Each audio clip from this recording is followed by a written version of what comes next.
मित्रों नमस्ते, प्रणाम। मैं हंसराज चौधरी, संस्थापक श्री नवग्रह आश्रम सेवा संस्थान की ओर से आप सभी लोगों का स्वागत करता हूं, आप लोगों को प्रणाम करता हूं। मित्रों, आज मैं जिस महत्वपूर्ण विषय पर बात करना चाहता हूं वह विषय यह है कि तर्क शक्ति पर आयुर्वेद कहाँ तक खरा उतरता है।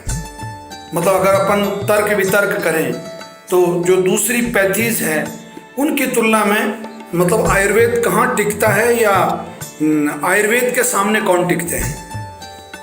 और ख़ास तौर से कुछ ऐसी बीमारियां हैं जैसे किडनी है, जैसे स्प्लीन है, जैसे कैंसर है। इन बीमारियों में मतलब एलोपैथी या होम्योपैथी या दूसरी जितनी भी पैथीज है वो अपने आप को कहाँ तक सस्टेन करती है, कहाँ तक खड़ी रहती है, कहाँ तक रुकती है या कितना साथ चल पाती है आयुर्वेद के। ये आज का मूल विषय है। सबसे पहले अपन तर्क शब्द का अर्थ लेते हैं कि तर्क क्या होता है। डिक्शनरी के हिसाब से या शाब्दिक अर्थ के हिसाब से तर्क का मतलब होता है, तर्क विज्ञान एक पूरा एक साइंस है। मतलब जिसको कहने का मतलब एक ऐसी विधा, एक ऐसी साइंस, एक ऐसा विज्ञान, एक ऐसी पद्धति, एक ऐसा सिस्टम जो कि एक रियलिस्टिक के सहारे, मतलब सत्यता के सहारे, रियलिटी के साथ है, रियलिटी जिसको अपन कहते हैं, उसके सहारे बातों को बिल्कुल क्रमबद्ध तरीके से साइंटिफिक सिस्टम से समझाया जाए और साबित किया जाए। समझाया भी जाए और साबित भी किया जाए। साबित होने की दो परिस्थितियां होती है। जैसे दो व्यक्ति तर्क कर रहे हैं आपस में। एक व्यक्ति ने तर्क किया कि भाई नीम कड़वा होता है, दूसरा व्यक्ति कहता नहीं साहब नीम तो कड़वा नहीं होता, नीम तो मीठा होता है। तो पहले वाला व्यक्ति फिर जो नीम के कड़वे होने के पक्ष में है वो कहेगा आप इसको चखेंगे तो चूंकि आयुर्वेद में जो नीम कड़वे जो उसके स्वाद के जो लक्षण है उसमें आपका पूरा जीभ शून्य हो जाएगी, मतलब निष्क्रिय हो जाएगी कुछ समय के लिए। आपको ज़्यादा खाने पर आपको मितली आने लगेगी, या आप जैसे आपका जो स्वाद है वो जीभ के जो पोर हैं वो बिल्कुल शून्यता के साथ में पूरा मुंह शून्य हो जाएगा, इत्यादि इत्यादि जो भी उसके लक्षण है। जैसे मिर्च के लिए वो कहेगा कि भाई मिर्च तीखी होती है, तो सामने वाला तर्क वाला कहेगा नहीं नीम तो मिर्च तो तीखी नहीं होती है, मिर्च तो कड़वी होती है। तो तर्क वाला ये कहेगा, जो तर्क दे रहा है इसके पक्ष में, वो ये कहेगा नहीं इसको खाने से, क्योंकि आयुर्वेद के ग्रंथों में लिखा है कि आंखों में आंसू आने लग जाता है, कान सुन्न हो जाते हैं और जीभ सुन्न हो जाती है और मुंह में से पानी गिरने लगता है, एकदम पसीना आ जाता है, स्वेदन हो जाता है। तो ये तर्क है। यानी कि उस व्यक्ति ने ये ऐसा कह के ये प्रमाणित किया कि हाँ जो शास्त्रों में लिखा है, जो ग्रंथों में लिखा है उसके अनुकूल अगर ये लक्षण दिखाई दे रहे हैं या प्रकट हो रहे हैं तो इसका मतलब वो तर्क में जीत गया। सामने वाला भले कहने को ये कह दे अंत में कि नहीं मैं तो नहीं मानता, मैं तो कहता हूँ मिर्च तो मीठी होती है, तो उसके कहने से कुछ नहीं होगा। मतलब ये साइंटिफिक सिस्टम से जिस चीज को, अच्छा तर्क के साथ में एक चीज होती है कुतर्क। कुतर्क का मतलब होता है वैसे जैसे सुचालक का विलोम कुचालक होता है, जैसे तो उसी तरीके से मतलब वो उसके बिना वैज्ञानिक आधार के, बिना साइंटिफिक एविडेंस के, इसको एविडेंस शब्द इसमें सबसे महत्वपूर्ण है। जो तर्क का मतलब होता है एक एविडेंस ही है, एक उसको एविडेंस के थ्रू प्रूव करना किसी चीज को। तो ये हो गया आपका तर्क। अब आइए आयुर्वेद के लिए मैं तर्क दे रहा हूं, मैं कुतर्क किसी और दूसरे जो पैथी है उसके खिलाफ मैं नहीं बोल रहा हूं, मैं आयुर्वेद की बात कर रहा हूं।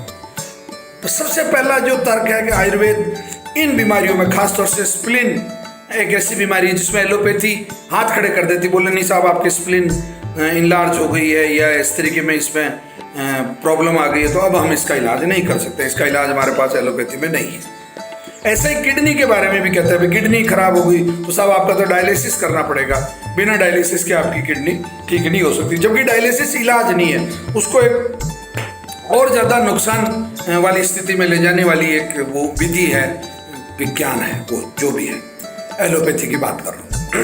ऐसे ही कैंसर में जो WHO ने जो अब तक आंकड़े प्रसारित किए हैं, या भारत सरकार ने भी जो आंकड़े प्रसारित किए हैं, या अखिल भारतीय आयुर्वेद जो संस्थान है उन्होंने भी जो आंकड़े दिए हैं, या समाज में भी अपन जो बातें देखते हैं, या राजीव भाई दीक्षित जैसे बहुत बड़े साइंटिस्ट जो हुए हैं जिन्होंने कैंसर पे बहुत मौलिक काम किया है, उन लोगों के द्वारा, और श्री नवग्रह आश्रम सेवा संस्थान जो रिसर्च वर्क कर रहा है, जो डाटाबेस तैयार कर रहा है, उसके आधार पे भी, और यहाँ पर आने वाले हजारों लाखों रोगियों का जो अनुभव है उसके आधार पे अगर अपन बात करें तो सबसे पहले बात करते हैं कैंसर की।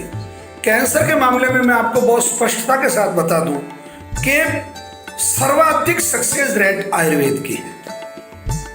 इसके पीछे कारण क्या है? इसके पीछे कारण ये कि आयुर्वेद कैंसर को जड़ से खत्म करता है। उसका जो ओरिजिन है, उसका जो प्रकट होने का जो स्थल है, जो कारण है, उस कारण का निवारण करता है। साथ साथ वो जिस माध्यम से, यानी कि अब इसको मैं प्रैक्टिकली समझाना चाह रहा हूं आपको कि जैसे आपका कैंसर प्रकट होता है खून से, ब्लड से, सबसे पहले ब्लड सेल्स में कैंसर पैदा होता है, तो वो ब्लड को प्योरीफाई करेगा। आयुर्वेद जो भी चिकित्सा देगा आपको, वो चाहे किसी भी संस्थान से ली जाए, उसका जो बेसिक लॉजिक है वो लॉजिक यही होगा कि वो उसको जो जहाँ से उसकी उत्पत्ति हुई है, उस कारण को, जिस कारण से वो उत्पन्न हुआ है, तो उसको, उसका वो मतलब निदान यानी कि पता लगाएगा, उसके कारण को ढूंढेगा और उस कारण को ठीक करेगा। पहला कारण। दूसरा, अब धीरे धीरे जब ब्लड प्योरीफाई होने लग जाएगा तो ब्लड प्योरीफाई होने की स्थिति में आपको नया कैंसर, यानी कि नई जो कैंसर सेल्स हैं,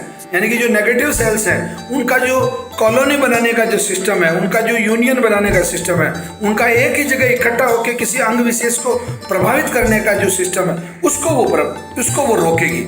यानी कि उनको छितर, मतलब इधर उधर तितर बितर कर देगी। मतलब जो, और उन नई कोशिकाएं जब कैंसर जैसी कोशिकाएं नहीं बनेगी, यानी कि सकारात्मक कोशिकाएं जब ताकतवर हो जाएगी, ये तर्क है, ये मैं तर्क दे रहा हूं कि इस तर्क के आधार पे आप ये कह सकते हैं। और फिर लक्षण आधारित चिकित्सा, जैसे उदाहरण के लिए आपको बुखार आ रहा है तो आपको गिलोय और नीम और ये इस तरीके की औषधियां उसमें दी जा रही है। जैसे आपका कीमो है, उसमें आपको विनक्रिस्टिन दिया जा रहा है, विनका रोजिया के थ्रू, सदास्वागिन के थ्रू। तो आपको उसमें जो एलोपैथी आपको वो दे रही है करक्यूमिन, वो आपको हल्दी के माध्यम से दिया जा रहा है। तो ये तर्क है, ये इस आधार पे। इसी तरीके से मैं चलते चलते आपको ये भी बता दूं कि जैसे किडनी है, तो किडनी में जितनी मूत्रल औषधियां हैं, जितनी वनस्पतियां हैं, जैसे गोखरू है, पुनर्नवा है, ये जो औषधियां है, ये आपके मूत्र संस्थान पे जाके अपना काम करती है और मूत्र को बढ़ाती है। बढ़ाने के साथ साथ में जो किडनी की जो सेल्स है उनको वापस रिप्रोड्यूस करती है, जो कमजोर हो गई। उसके जो नेफ्रॉन है, उन नेफ्रॉन्स को पावरफुल करती है, उन छलनियों को जो कार्यक्षमता है उसको बढ़ाती है। तो वो छलनियों की जब कार्यक्षमता बढ़ेगी तो आपकी किडनी वापस ज़्यादा मूत्र का निर्माण करने लग जाएगी, और जब पेशाब ज़्यादा बनने लग जाएगा तो स्वाभाविक है कि फ्लशिंग होगी, और वो फ्लशिंग के थ्रू आपकी किडनियाँ ठीक होती जाएगी। यानी कि इसमें कोई सर्जरी नहीं की। अब जबकि जो अन्य पैथियाँ हैं वो अपना, उनकी अपनी पैथी है, उनके अपने तर्क है, उनके अपने लॉजिक्स है। अब आप किस लॉजिक को सही मानते हैं? मैं मेरी दृष्टि से ये मानता हूं कि अधिक से अधिक असरकार औषधि हो। अब मैं तर्क के माध्यम से आपको अंत में ये निवेदन कर रहा हूं कि आप द्वारा ली जाने वाली औषधि के साइड इफेक्ट नहीं हो। पहला तर्क ये देता हूं मैं आयुर्वेद के पक्ष में कि इसके कोई साइड इफेक्ट नहीं होने चाहिए। दूसरा, रोगी द्वारा वो लेने पर या रोगी के परिवार द्वारा उसकी व्यवस्था करने पर रोगी आर्थिक रूप से इतना बर्बाद नहीं हो जाए कि उसके परिवार को खाने के लाले पड़ने लग जाए। ये दूसरा तर्क।